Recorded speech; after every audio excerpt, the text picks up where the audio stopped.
I never expected my father's 70th birthday dinner to become the night I discovered he had been ranking his grandchildren like contestants in some twisted competition. Walking into Romano's Steakhouse that Tuesday evening with my 7-year-old son, Dylan, I thought we were heading to a celebration.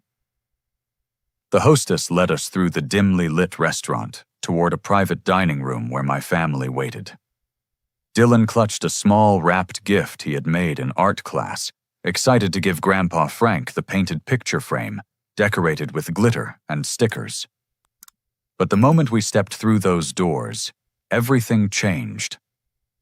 My father looked up from the head of an elegant table set for 8 and pointed toward a tiny corner table, meant for 2. "Adults and real grandkids here," he announced coldly. Dylan's face crumpled as he realized he would be eating alone. The shock of those words hit me like a physical blow, but what came next revealed the true depth of my father's calculated cruelty. When I demanded an explanation for this heartless seating arrangement, Frank produced a laminated chart from his leather briefcase with the satisfaction of a corporate executive presenting quarterly earnings. The professional-looking document listed all 6 of his grandchildren in ranked order, complete with numerical scores and detailed justifications for their placement based on what he called objective performance metrics. Dylan's name appeared at the bottom in red ink, marked with a devastating score of 12 out of 100 possible points. The clinical precision of this assessment made my stomach turn, as I realized Frank had been systematically evaluating and categorizing his grandchildren for months without anyone's knowledge or consent. This ranking system reflects careful analysis and accountability.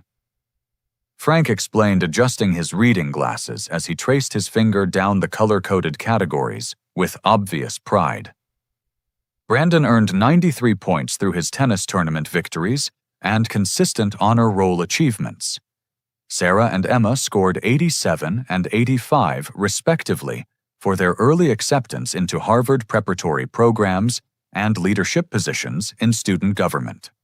My brother Marcus nodded approvingly from his position across the mahogany table, cutting into his perfectly prepared prime rib, with the satisfaction of someone whose children had exceeded expectations. His wife, Jessica, dabbed her lips with an embroidered cloth napkin, before adding her own commentary about the educational value of Frank's systematic approach. This methodology makes perfect sense from a developmental psychology perspective. She declared with the authority of someone who had read parenting books but never questioned whether love should be conditional. Competition naturally breeds excellence and motivation. Our children understand they must earn privileges through consistent performance and dedicated effort rather than expecting rewards simply for existing. The waitstaff moved efficiently around our tables, creating a stark visual contrast that perfectly illustrated Frank's deliberate discrimination. Dylan received a basic hamburger, served on a disposable paper plate with plastic utensils, while his cousins enjoyed elaborate lobster tails and aged steaks, presented on fine china with proper silverware. Every detail had been orchestrated to demonstrate the hierarchy Frank had established among his grandchildren. The scoring system incorporates multiple evaluation criteria to ensure comprehensive assessment. Frank continued warming to his favorite subject with the enthusiasm of someone who believed his analytical approach represented innovative grandparenting. Academic performance accounts for 40% of the total score, reflecting the fundamental importance of educational achievement. Athletic accomplishments represent 30%, demonstrating physical development and competitive spirit. Social development and leadership qualities comprise 20%, while the final 10% evaluates overall potential for future success in adult endeavors. Dylan's scores painted a devastating picture, according to Frank's rigid metrics. His ongoing struggles with reading comprehension had earned him failing grades in the academic category, despite his teacher's assurances that he was making steady progress appropriate for his age and learning style. His natural preference for creative activities over competitive sports resulted in 0 athletic points, completely disregarding his genuine talents and interests. Frank had somehow quantified Dylan's quiet, thoughtful nature as social deficiency worth minimal credit on his arbitrary scale. But the revelation that truly shocked me came when Frank announced this dinner represented merely the opening phase of his comprehensive motivational program, designed to help Dylan improve his family, standing through structured challenges and measurable objectives. Dylan will receive opportunities to enhance his ranking through a series of carefully planned activities over the coming months. Frank declared pulling out a thick folder containing detailed schedules, benchmarks, and evaluation criteria. Successful completion of these developmental tasks will earn him graduated privileges, including eventual consideration for seating arrangements at the family table, alongside his more accomplished cousins. The folder contained charts tracking reading speed improvements, athletic skill assessments, and social interaction goals that would determine Dylan's treatment at future family gatherings. Frank had developed an entire curriculum focused on transforming my 7-year-old son into someone worthy of his grandfather's approval and affection. The other grandchildren listened to these explanations with varying degrees of understanding, but their reactions revealed how effectively Frank had already poisoned their relationships with Dylan. Brandon smirked with the superiority of someone who enjoyed his position at the top of an artificial hierarchy, while the twins whispered and giggled as they glanced toward Dylan's isolated corner. Even 9-year-old Tommy seemed to understand that his cousin occupied the lowest position in some important family ranking that determined how adults treated different children. This systematic approach eliminates favoritism and emotional bias. Frank concluded with the satisfied expression of someone who believed he had solved complex family dynamics through logical analysis. Dylan's current placement reflects his demonstrated performance, rather than subjective preferences or misguided sympathy. Improvement is entirely within his control if he chooses to make necessary efforts and adjustments to his behavior and priorities. I realized with growing horror that Frank wasn't implementing temporary discipline or motivation tactics. He had created a permanent caste system within our family that would follow these children throughout their development, shaping their relationships with each other and their understanding of how love and acceptance worked in the world. Sadhur Part 3. The psychological torture escalated rapidly as dinner progressed, and the other grandchildren began actively participating in Dylan's systematic humiliation under their grandfather's approving supervision. Brandon Marcus's 12-year-old son initiated the cruelty with calculated precision that revealed how thoroughly Frank had coached the children in their roles within his ranking system. "Look at the family reject sitting all by himself over there," Brandon announced loudly enough for nearby tables to hear, pointing dramatically at Dylan's isolated corner while triggering waves of laughter from his younger cousins. Maybe if he wasn't so completely stupid and weird, Grandpa would actually let him sit with the real family members who matter. Instead of correcting this appalling behavior, Frank actually nodded with satisfaction, viewing the cruel commentary as evidence that his system was effectively teaching important life lessons about performance and consequences. His response revealed the depths of his psychological manipulation and complete disconnection from normal human empathy. Honest peer feedback provides valuable learning opportunities. Frank declared cutting into his expensive steak with deliberate precision while completely ignoring Dylan's visible distress. Protecting children from realistic assessments of their behavior and capabilities does them no favors in preparing for adult challenges and professional environments where mediocrity receives appropriate consequences. The twins, Sarah and Emma, joined the systematic bullying by making exaggerated sad faces and fake crying sounds whenever they glanced toward Dylan's table, mockingly imitating his emotional responses, while their parents watched with amused tolerance. Even 9-year-old Tommy participated by making faces and hand gestures designed to maximize Dylan's humiliation and isolation. When Dylan attempted to ignore the relentless taunting by focusing on his simple meal, Brandon escalated the harassment by throwing dinner rolls across the space between tables. Each piece of bread that bounced off Dylan's chair triggered fresh explosions of laughter from the other children, creating a feeding frenzy of cruelty that the adults not only permitted, but actively encouraged.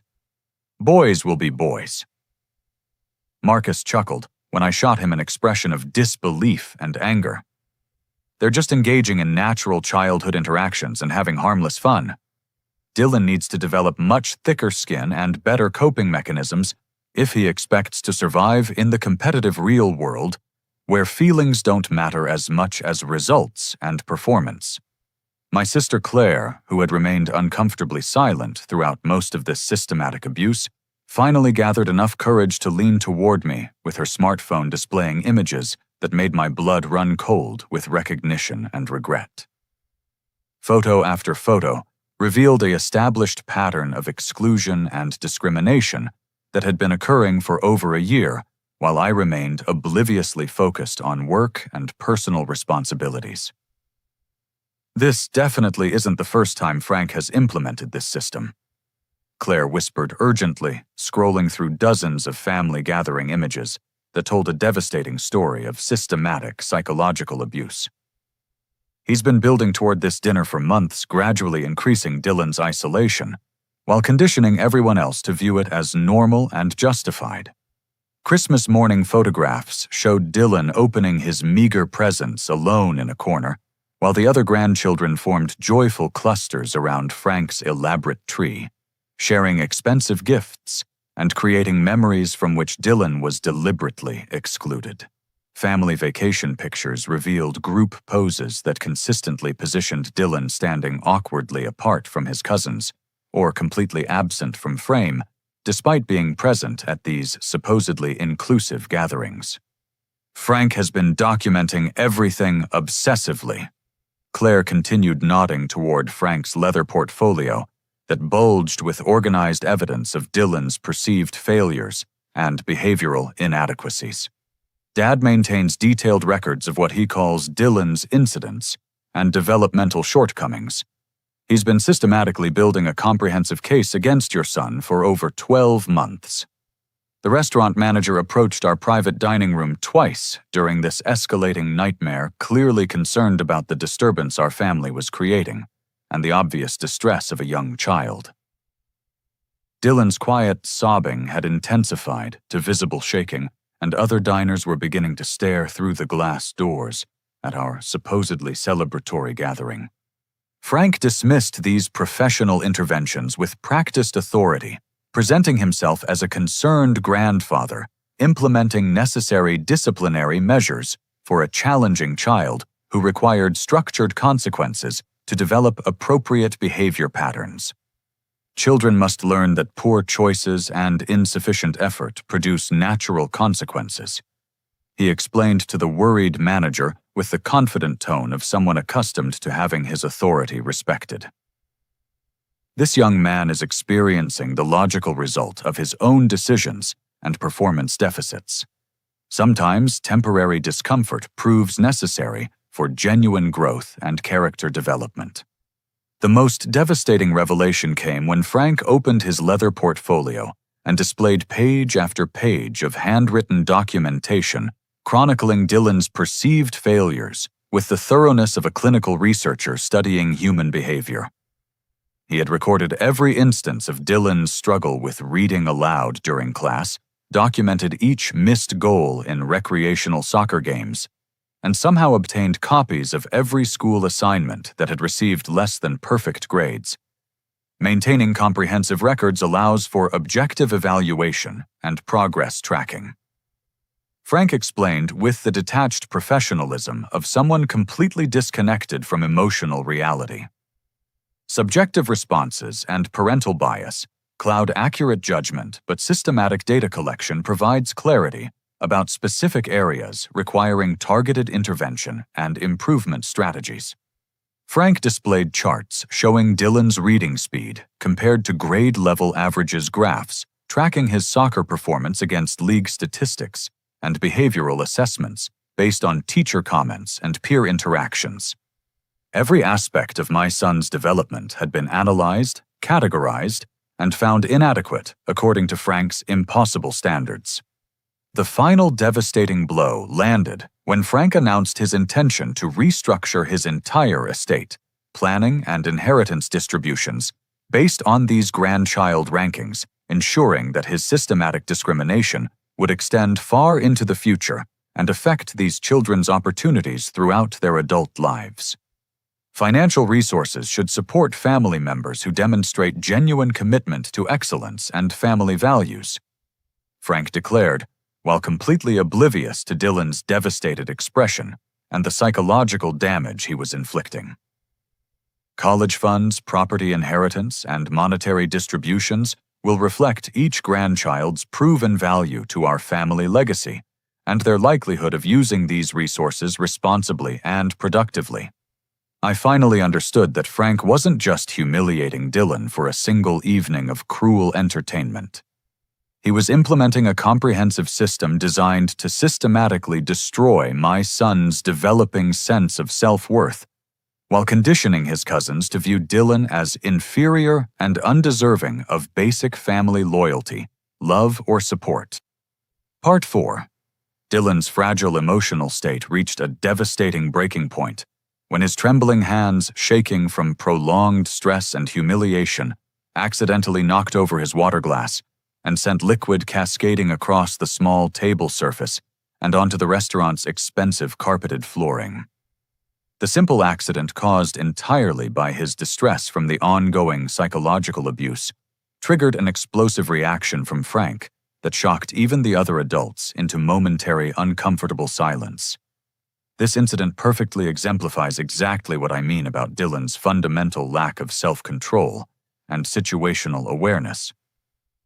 Frank roared, standing so abruptly that his heavy chair scraped loudly against the wooden floor and drew attention from nearby dining rooms. 7 years old, and this child still cannot manage basic motor functions or maintain appropriate behavior in public settings. This embarrassing display demonstrates precisely why Dylan requires intensive structure, consistent consequences, and immediate corrective intervention. Frank marched over to Dylan's isolated corner table with the aggressive posture of a drill sergeant confronting a disappointing recruit, beginning an intense verbal assault that reduced my son to terrified silence, while other diners watched in horror. Instead of showing any compassion for an obviously distressed child, Frank seized this minor accident as confirmation of his cruel assessment and justification for even harsher treatment. Proper cleanup technique involves systematic coverage of the affected area using appropriate materials and efficient methods. Frank instructed with the same condescending tone he might use to train an incompetent employee who had repeatedly failed basic tasks. Random dabbing accomplishes nothing except wasting resources and prolonging the cleanup process while creating additional work for restaurant staff who shouldn't have to deal with preventable messes. I watched in growing fury as my 7-year-old son struggled with inadequate cocktail napkins, desperately trying to absorb the spilled water, while his grandfather provided running commentary on every movement and gesture. Dylan's small hands worked frantically to clean up the mess, while Frank critiqued his technique and berated him for lacking coordination and common sense. During this humiliating display of psychological abuse disguised as instruction, Claire pulled me aside and revealed information that fundamentally changed everything I thought I understood about my father's involvement in Dylan's ongoing struggles at school and in social situations. Frank has been secretly contacting Dylan's school for several months, presenting himself as a concerned grandparent while actually gathering ammunition for these cruel assessments. Claire whispered with urgent desperation, glancing nervously toward Frank to ensure he couldn't overhear our conversation. He's been meeting regularly with Mrs. Henderson and the school counselor, convincing them he was trying to help Dylan succeed, while really collecting evidence of every difficulty and challenge to justify this systematic mistreatment. The scope of Frank's manipulation extended far beyond anything I had imagined possible from someone I had trusted and respected throughout my entire life. My own brother Marcus finally admitted, without displaying any apparent shame or recognition of wrongdoing, that he had specifically instructed his children to systematically exclude Dylan from group text messages, social media posts, and school activities based on Frank's strategic recommendations. Dad explained that association with consistently underperforming family members could potentially damage our kids' social reputations and academic opportunities. Marcus said, while cutting another piece of steak completely disconnected from the emotional impact of his words. We have an obligation to protect our children's social standing and future prospects, even if that means making difficult decisions about family relationships and loyalties. Frank had been systematically coaching all the other grandchildren in sophisticated exclusion techniques, teaching them to view Dylan as a social and academic liability, rather than a family member deserving of basic loyalty support and inclusion. The cruelty I was witnessing wasn't spontaneous childhood meanness emerging from natural sibling rivalry, but carefully orchestrated psychological warfare designed and implemented by their own grandfather. The revelation that devastated me most completely came when Frank pulled out detailed hotel confirmation documents and outlined his plans to make this discriminatory ranking system a permanent fixture of all future family interactions and vacation experiences. Next month's family vacation to Myrtle Beach will provide excellent opportunities for continued evaluation and systematic assessment. Frank announced with obvious satisfaction, displaying printed reservations that revealed the full extent of his deliberate discrimination. Environmental factors significantly influence performance outcomes, so accommodation arrangements will reflect current rankings while providing motivation for improvement efforts. Frank had booked luxurious oceanfront suites with private balconies, room service access, and resort privileges for the highest-ranked grandchildren, while reserving a basic interior room with limited amenities for Dylan. The stark contrast in accommodations wasn't accidental oversight, but calculated psychological manipulation designed to ensure that even during supposedly enjoyable family vacations, the hierarchy would remain visible and constantly reinforced.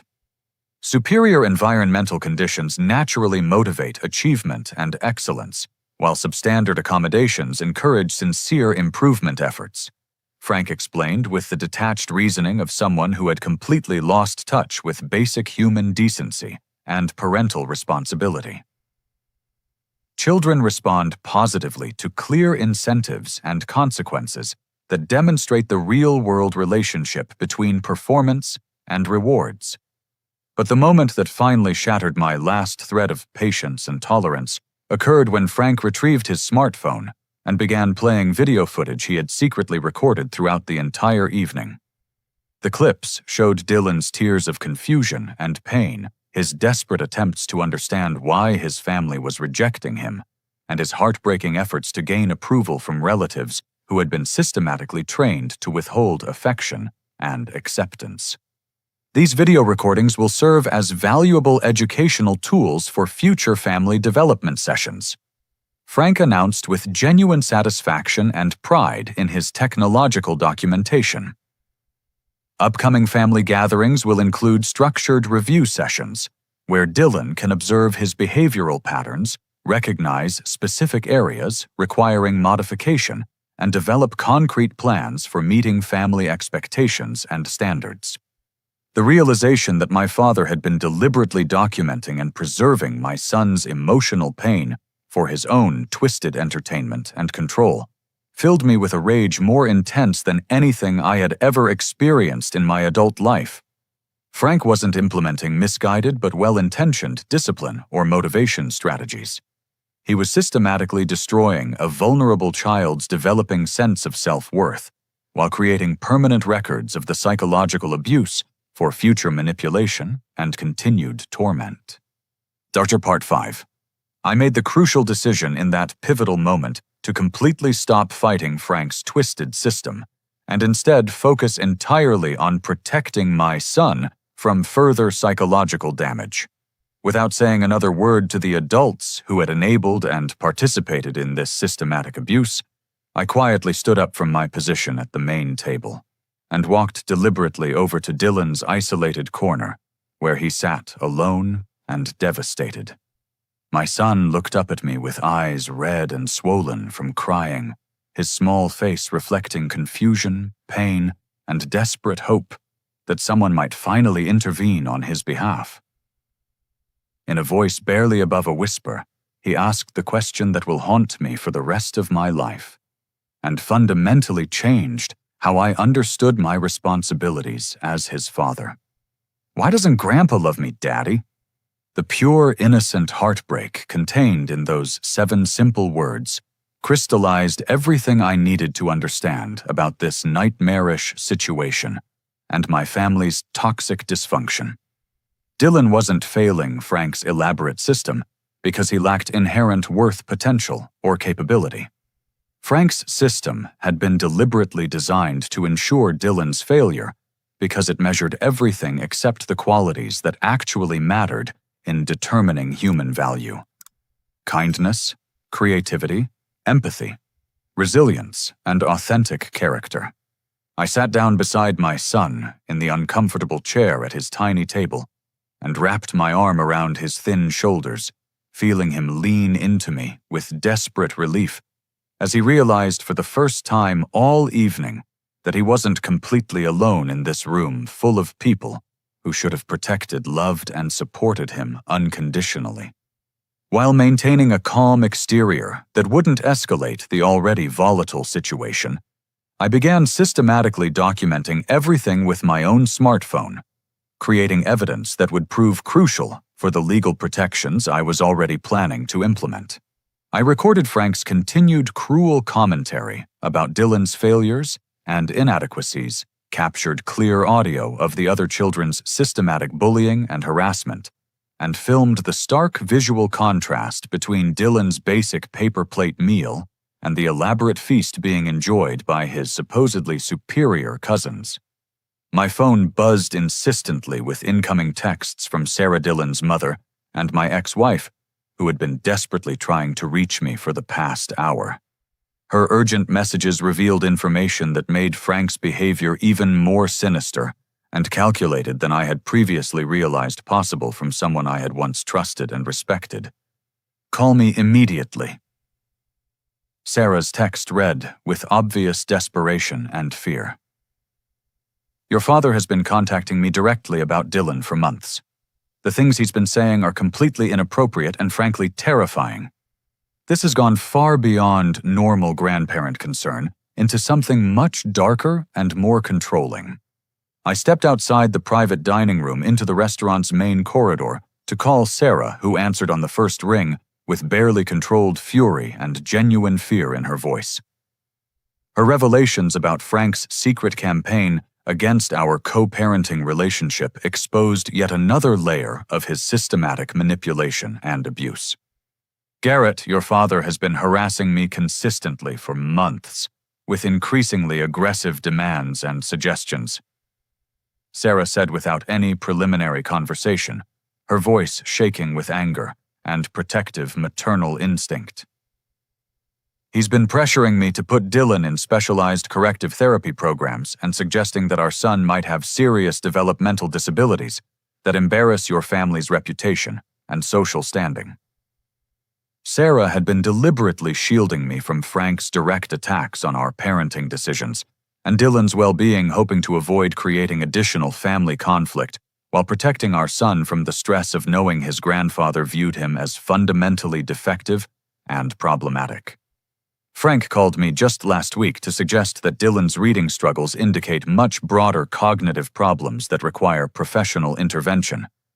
Sarah continued, her protective anger building with each revelation. "Your father actually had the audacity to ask me whether I had considered voluntarily giving up custody because Dylan's developmental issues were becoming too much trouble for everyone involved and might benefit from institutional care." The shocking revelation that Frank had been working systematically behind both parents' backs to undermine Dylan's relationship with his mother while simultaneously attacking me, demonstrated the calculated nature of his psychological campaign. This wasn't about motivation improvement or family harmony. Frank was implementing a deliberate strategy to isolate Dylan from every source of support, validation, and unconditional love in his young life. When I returned to the private dining room, I began strategically engaging other family members in seemingly casual conversations that gradually revealed the comprehensive scope of Frank's manipulative behavior and the extent to which fear had silenced potential allies who might have protected Dylan if they had possessed the courage to resist Frank's financial and emotional control. My Uncle Robert quietly confessed that Frank had been systematically pressuring him to exclude Dylan from his own children's birthday parties and social gatherings, claiming that Dylan's presence made other children uncomfortable and created unnecessary social complications that reflected poorly on our family's reputation within the community. "I've been feeling absolutely terrible about participating in this exclusion," Robert admitted, while glancing nervously toward Frank to ensure our conversation remained private. "But your father made it seem like including Dylan would actually be doing him a disservice by setting him up for social failure and embarrassment." Frank convinced me that protecting Dylan from situations where he might struggle was actually an act of kindness. My cousin Amanda revealed that Frank had explicitly threatened to withdraw his substantial financial contribution to her college education when she attempted to defend Dylan during a family barbecue the previous summer. His retaliation against anyone who questioned his treatment of Dylan was swift, decisive, and financially devastating for young adults who depended on his support for their educational and professional opportunities. Frank told me that genuine family loyalty meant supporting excellence and achievement rather than enabling mediocrity through misplaced sympathy, Amanda whispered, with obvious guilt and regret. "I stopped standing up for Dylan because I simply couldn't afford to lose Frank's financial support for my education. I knew it was wrong, but I felt trapped between protecting Dylan and protecting my own future." Each conversation revealed another carefully constructed layer of Frank's systematic campaign to isolate Dylan, while ensuring that other family members remained too frightened or financially dependent to risk intervention.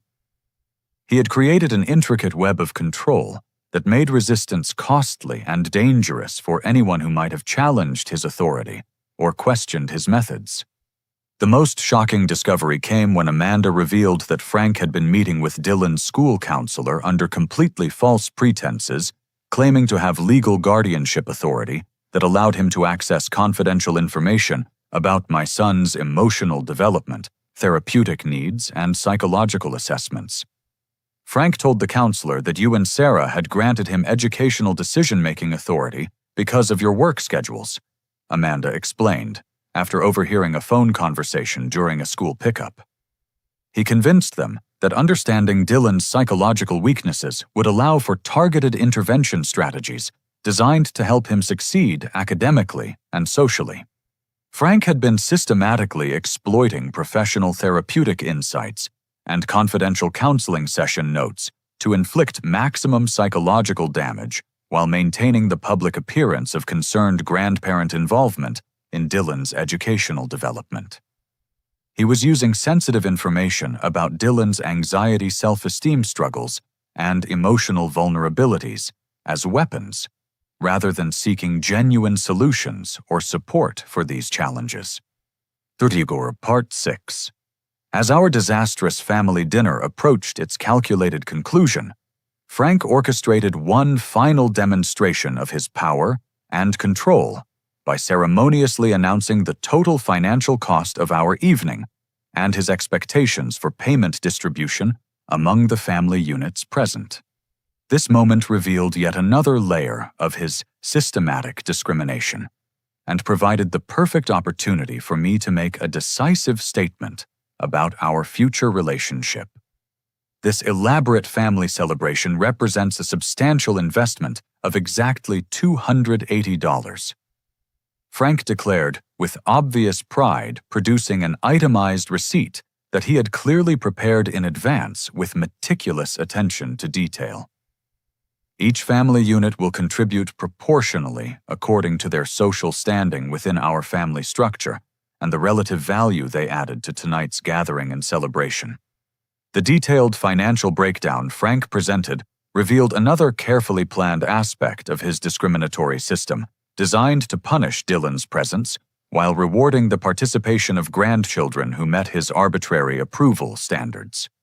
He expected me to contribute $75, representing the largest single-family payment specifically, because Dylan's attendance had supposedly required special accommodations and created disruptions that diminished the dining experience for everyone else. Additional restaurant staffing was required to manage Dylan's behavioral issues and emotional outbursts. Frank explained while highlighting specific line items on the detailed receipt with obvious satisfaction. The establishment provided extra cleanup materials, required additional management intervention due to disturbances, and needed specialized service accommodations that wouldn't have been necessary if all children had demonstrated appropriate public behavior and self-control. Marcus and Jessica were expected to contribute only $40, despite having ordered the most expensive menu items and consuming 3 full bottles of premium wine throughout the evening. The twins had each selected lobster tail appetizers, followed by elaborate dessert courses, while Brandon had consumed 2 full appetizer portions, in addition to his aged steak dinner and specialty beverage selections. Frank's financial calculation deliberately ignored the actual consumption and cost differences, instead basing payment expectations on his subjective assessment of each family's social contribution to the evening's success. Dylan's basic hamburger and single soft drink had cost exactly $12, yet Frank was demanding that I pay more than 6 times that amount as punishment for bringing an allegedly problematic child to his birthday celebration. I learned through Claire's whispered revelations that this financial discrimination had become Frank's standard practice across all family events and gatherings over the past 18 months, representing another tool in his systematic campaign to make Dylan's participation increasingly burdensome and expensive for me, while subsidizing the involvement of children who earned his approval.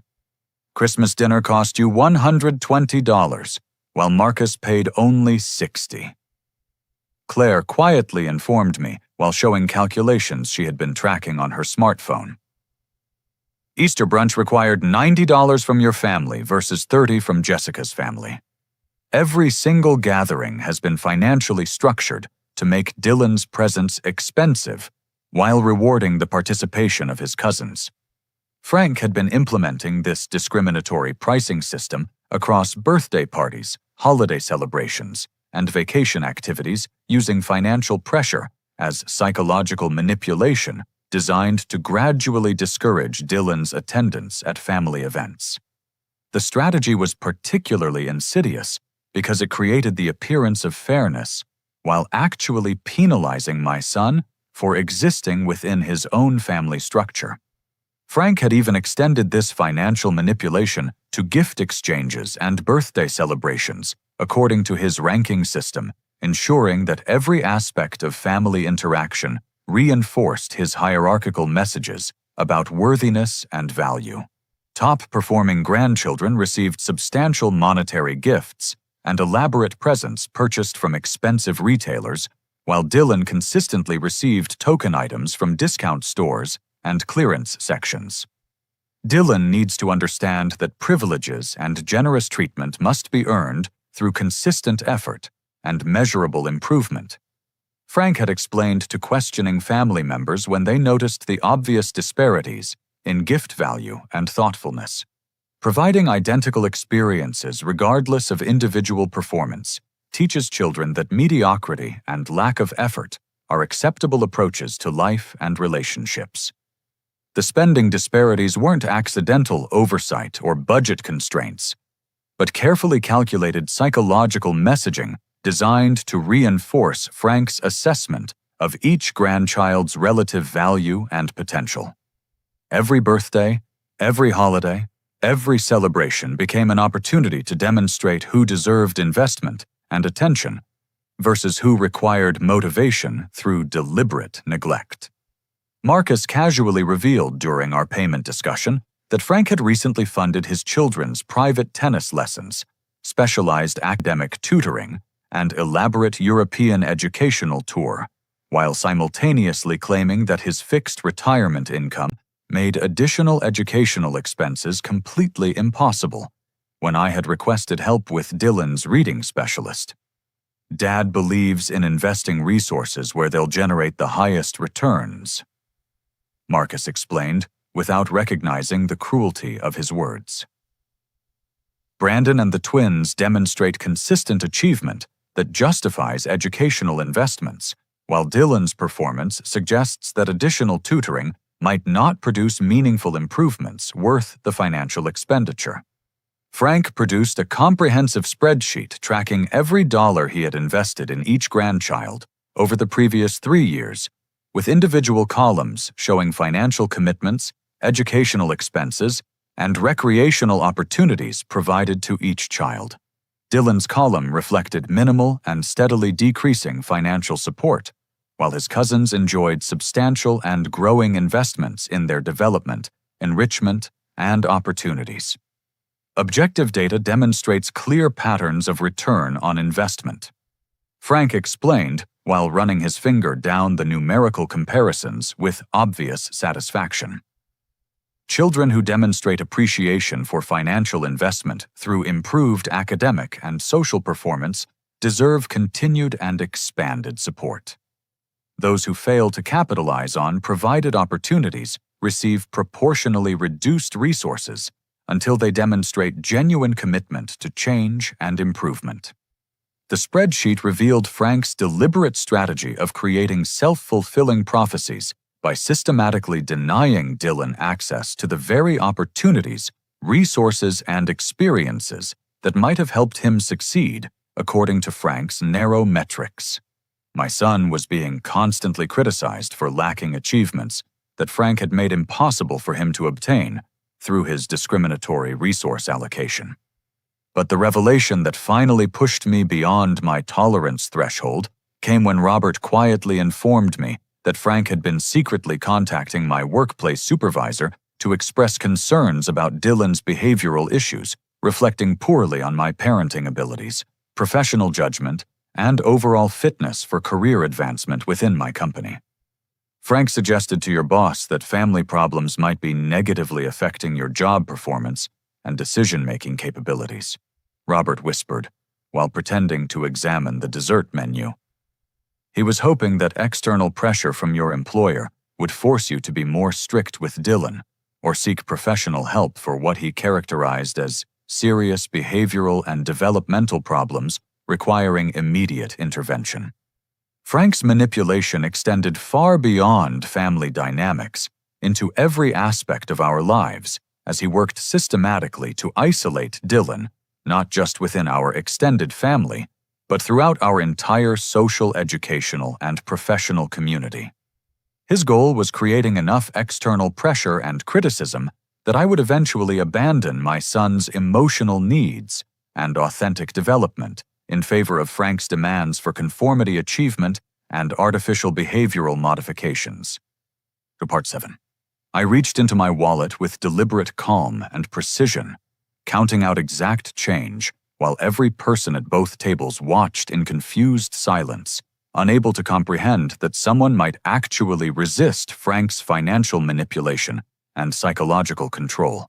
$26 covered Dylan's basic hamburger, and my own completely untouched meal, perfectly representing every penny that Frank would ever receive from either of us for any purpose or occasion. I placed the carefully counted bills directly in the center of the main table, where Frank couldn't possibly miss them, ensuring that everyone present could witness my deliberate rejection of his discriminatory payment system and the psychological manipulation it represented. This amount represents every penny you'll ever receive from Dylan and me for any reason, I announced clearly and calmly, ensuring that every family member could hear and understand the finality of my decision. We're leaving this restaurant immediately, And this represents the last time you'll see either of us until you develop the capacity to understand that children deserve unconditional love, regardless of their test scores, athletic abilities, or performance on arbitrary evaluation systems. Frank's expression transformed dramatically from confident control and satisfaction to genuine shock and growing panic as he realized that I was completely serious about walking away from his financial demands, emotional manipulation, and systematic psychological abuse. The man who had spent the entire evening orchestrating Dylan's humiliation and demonstrating his power over family relationships suddenly found himself losing control of the situation he had so carefully created.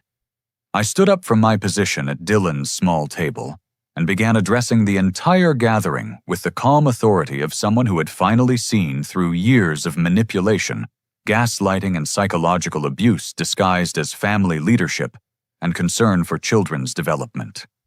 Dylan demonstrates genuine kindness toward elderly neighbors who live alone on our street, helping them carry heavy groceries and spending time sitting with them when they feel lonely or forgotten. I began sharing specific examples of character and compassion that Frank's ranking system completely ignored, while highlighting the moral deficits of the grandchildren he claimed represented superior achievement and family values. He creates beautiful original artwork that he gives freely to classmates who seem sad left out or struggling with personal challenges, offering comfort and friendship without expecting recognition or reward. Dylan shows natural empathy and emotional intelligence that none of your supposedly high-achieving grandchildren have demonstrated during this entire evening of systematic cruelty and deliberate exclusion. Each specific example I shared revealed authentic qualities and character traits that Frank's narrow performance metrics failed to recognize or value, while simultaneously exposing the selfishness, entitlement, and casual cruelty that characterized the behavior of the grandchildren he had ranked as superior family members. Brandon had never shown genuine interest in helping others unless such assistance provided direct personal benefit or social recognition. The twins treated restaurant staff, store clerks, and service workers with casual disrespect, while expecting constant praise and admiration for meeting basic behavioral expectations.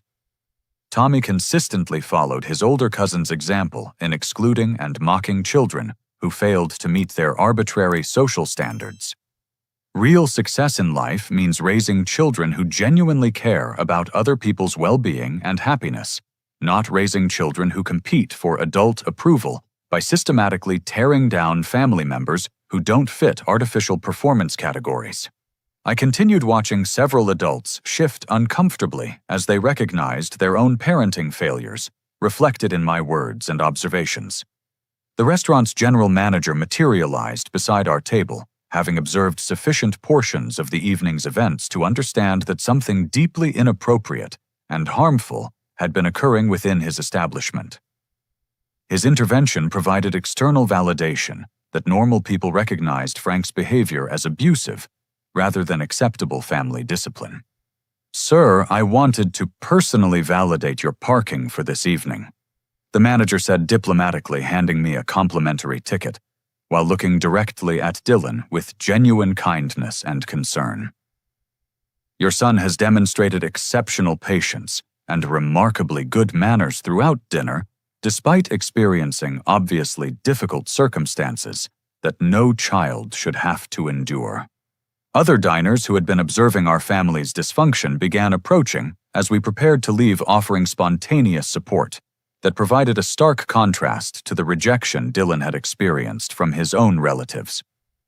An elderly couple specifically complimented Dylan's polite behavior and respectful demeanor throughout the meal, while a mother dining with her own young children expressed clear disapproval of the treatment they had witnessed from nearby tables.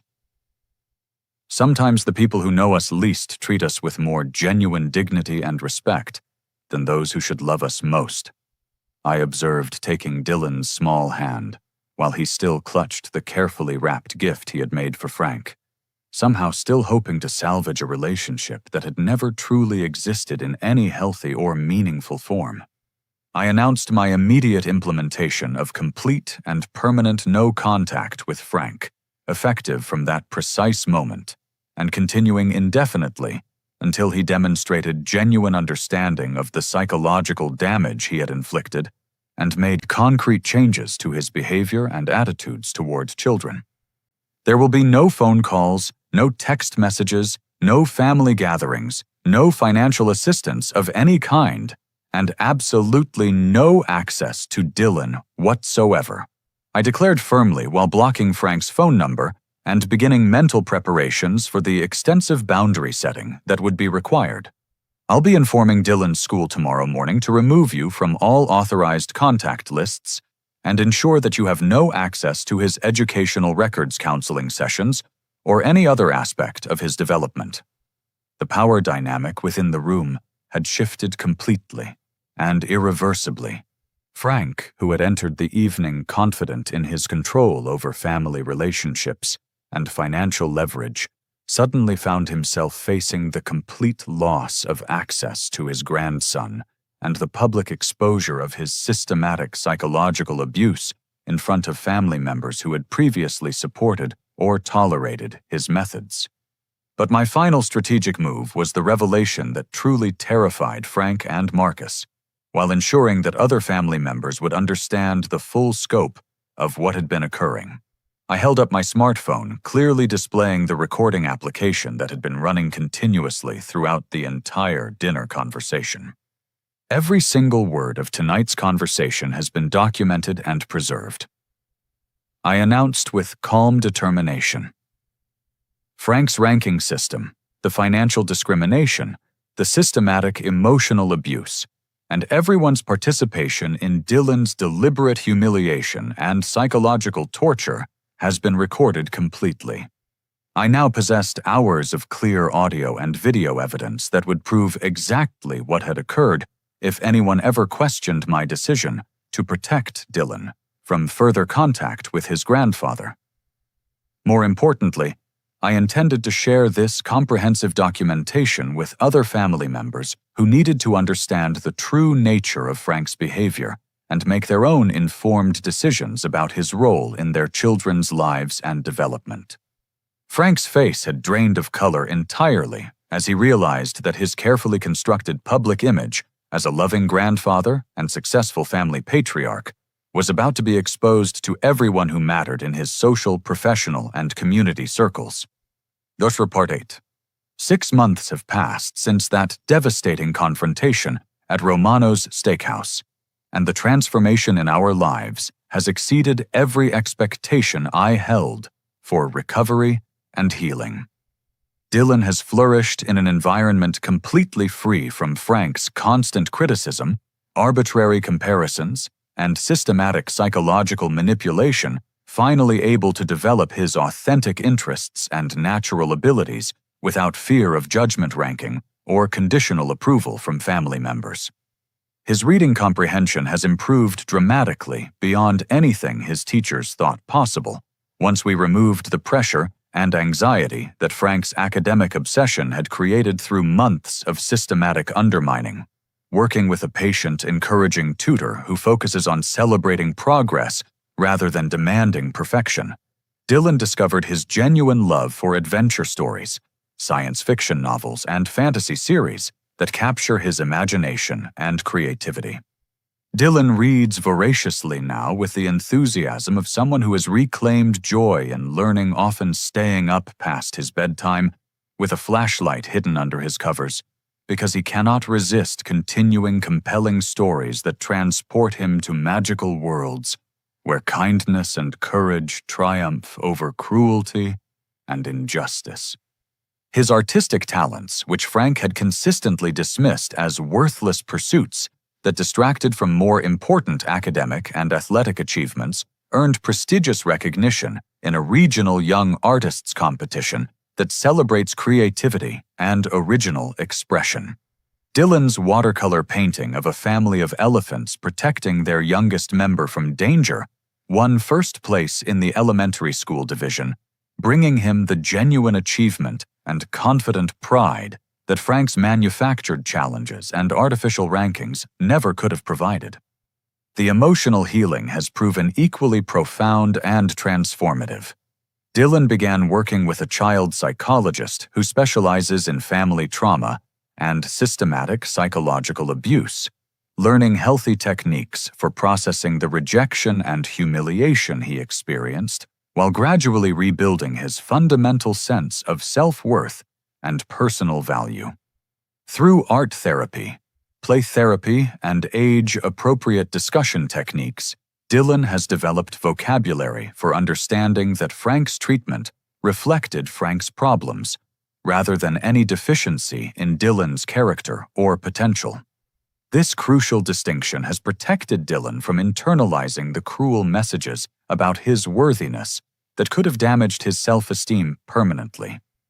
"I'm really good at art and being kind to people and helping others feel better when they're sad," Dylan told me recently with the simple, honest confidence that every 7-year-old deserves to feel about themselves. "That's what makes me special and important, not getting perfect grades or winning trophies or being the best at everything like Grandpa Frank wanted." Sarah and I have grown significantly closer as co-parents through this challenging experience, united in our shared commitment to protecting Dylan from toxic family dynamics, while providing him with the unconditional love support and acceptance that healthy child development requires. She has expressed deep gratitude for my decision to prioritize Dylan's emotional well-being over family harmony and social expectations. "You showed Dylan that he's genuinely worth fighting for and protecting," Sarah said during one of our weekly coordination meetings. "That fundamental lesson about his inherent value will serve him well throughout his entire life whenever he encounters people who try to make him feel inadequate, unworthy, or conditionally acceptable based on artificial performance standards." The positive ripple effects of our no-contact decision have exposed Frank's manipulative treatment of other family members in ways none of us anticipated, leading to broader conversations about the toxic patterns that had been normalized and accepted within our extended family for generations, without question or resistance. My cousin Robert made the difficult decision to significantly limit Frank's access to his own children after learning about the comprehensive ranking system and understanding its profound psychological impact on developing minds. "I realized that my kids were learning to treat love and acceptance as commodities that had to be earned through performance, rather than gifts freely given within healthy family relationships," Robert explained with obvious regret. "That's definitely not the foundational lesson I want them carrying into their own future relationships and parenting decisions." Amanda successfully transferred to a different university and secured alternative funding sources to escape Frank's financial control over her educational choices and career development.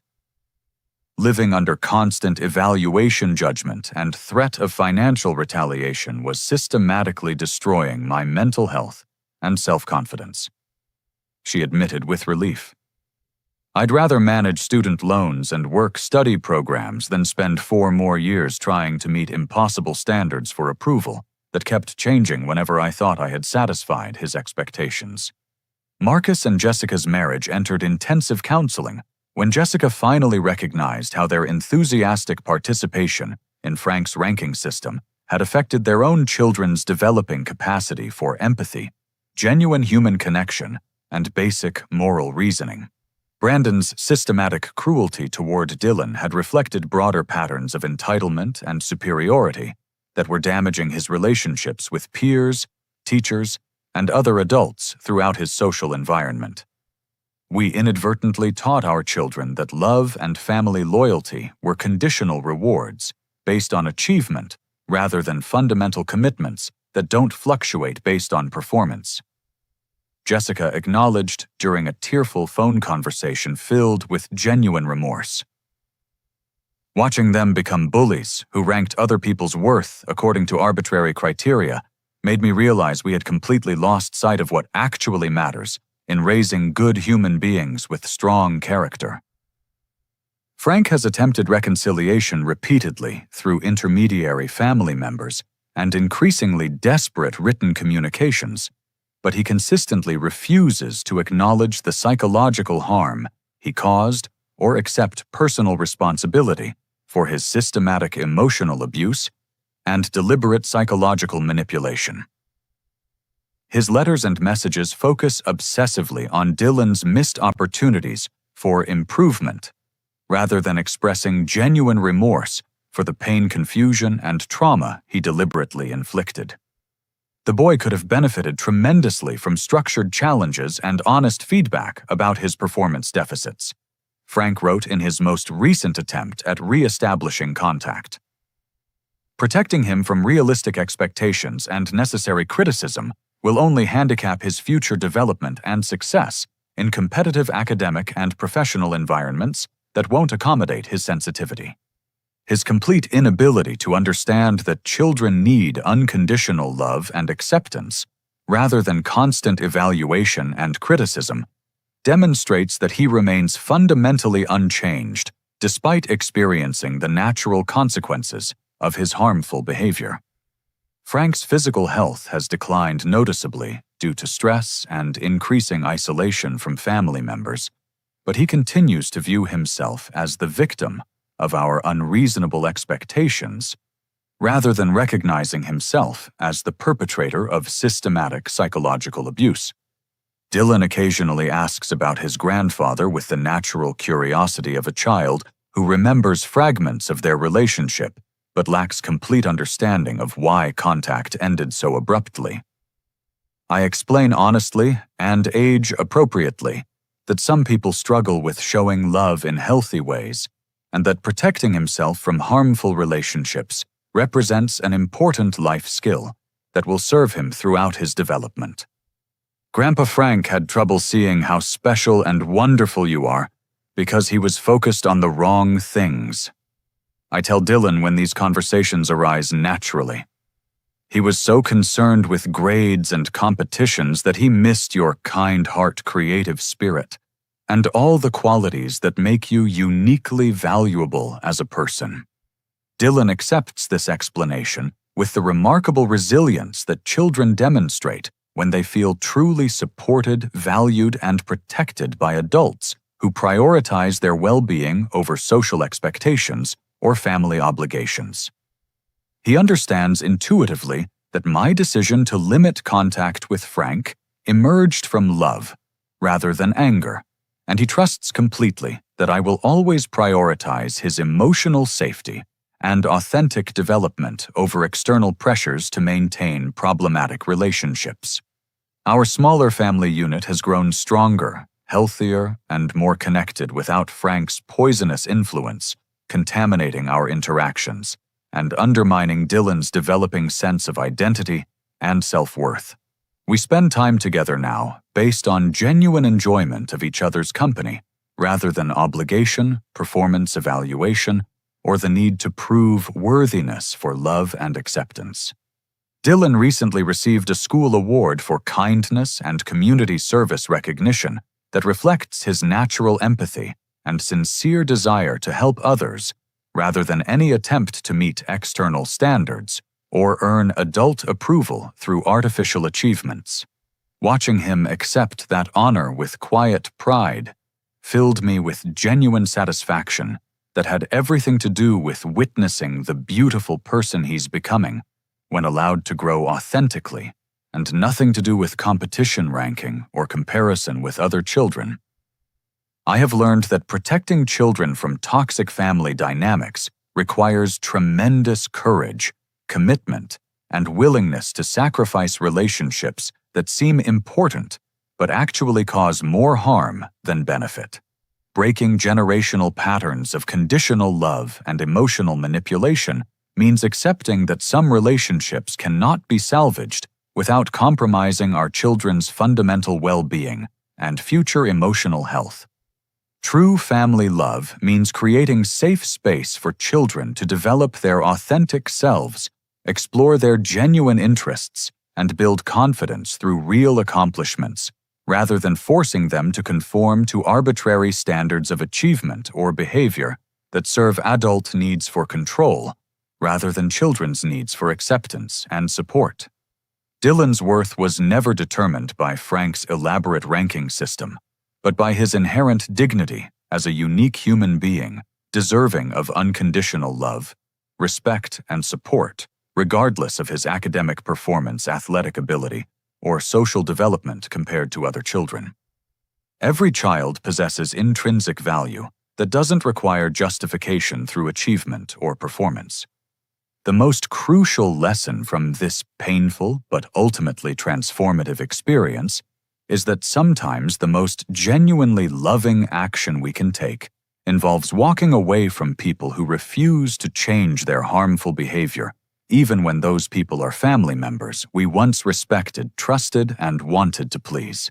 Creating firm boundaries around toxic relationships teaches children that they deserve consistent kindness and respect throughout their lives.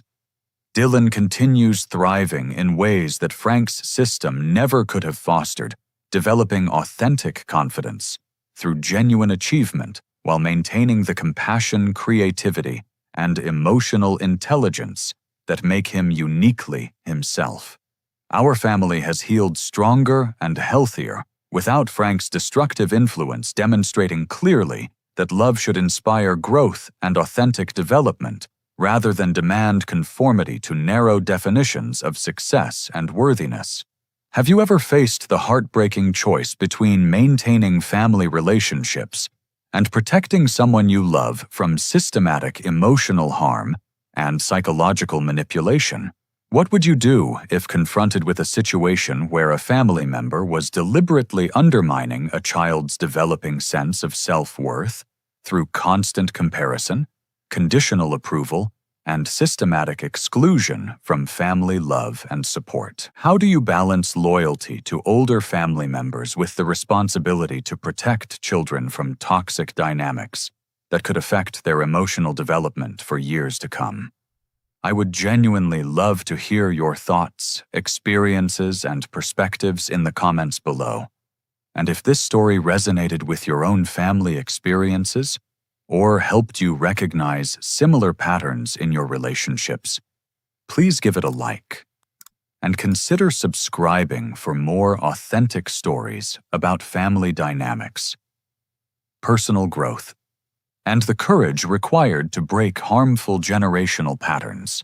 Sharing this video might help other parents recognize warning signs of systematic emotional abuse and find the strength to prioritize their children's well-being over family expectations and social pressure to maintain relationships that cause more damage than healing. Thank you for listening to our journey with patience and understanding.